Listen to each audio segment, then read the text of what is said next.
president couldn't have found a much more receptive audience than the one recruited by area Republicans to attend a midday rally. There were signs and marching bands and plenty of applause.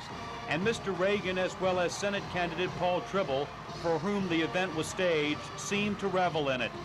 There was a tense moment, however, when a heckler interrupted the president's speech. He was quickly ushered off, the president noting that in America there is always opportunity for dissent. Of course, I'd like to have a chance to convert him. The remainder of the president's remarks were highly partisan in nature.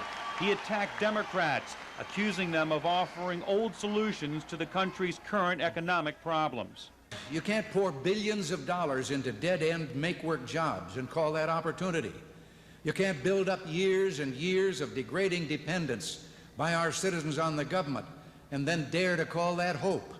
And believe me, you can't drive our people to despair with prices that wipe them out or taxes which sap their energies and then boast that you've given them fairness.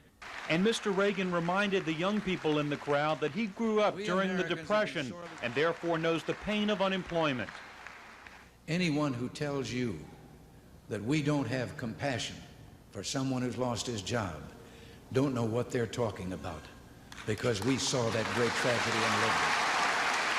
The rally ended with a shower of balloons. The president crammed a lot of activity into just over an hour here in Richmond, leaving this rally to go a few miles away to a $500 a plate behind closed doors fundraiser for Paul Tribble. His political duties done, the president returned to a waiting helicopter for the short hop back to Washington. Whether he returns between now and Election Day will depend on how close the Senate race in Virginia becomes. In Richmond, Joel Rubin, The Daily News.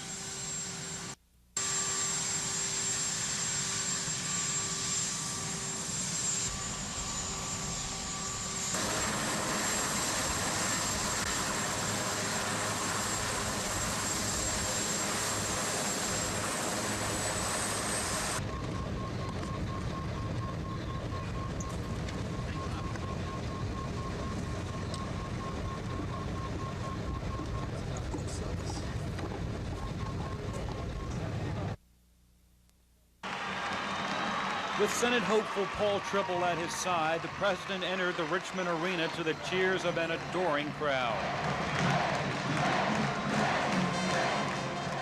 One heckler tried to grab the president's attention, but he was quickly ushered off. The president wasn't bothered.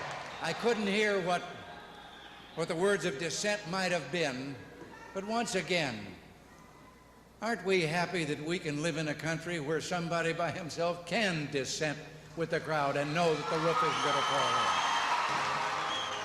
in? The rest of Mr. Reagan's remarks dealt exclusively with the economy, and they were highly partisan in nature. The president pointing the finger at Democrats for causing the current recession, which has put millions on unemployment lines. For months now, I've been biting my tongue while I've listened to all those strident speeches about how we've purposely thrown people out of work. Well, it seems to me that the people who created the mess we're in, the same politicians who took us down the path of guaranteed economic disaster, are the last ones who should be delivering sermonettes on the cause of unemployment. The speech ended in a shower of balloons and confetti. Then the president was off to a fundraiser for Tribble. He then left Richmond just over an hour after he arrived. This was President Reagan's first trip to Virginia on behalf of Paul Tribble, but it won't necessarily be his last.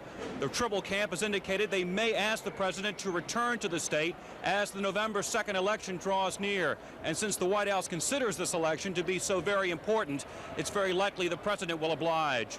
In Richmond, Joel Rubin, The Daily News.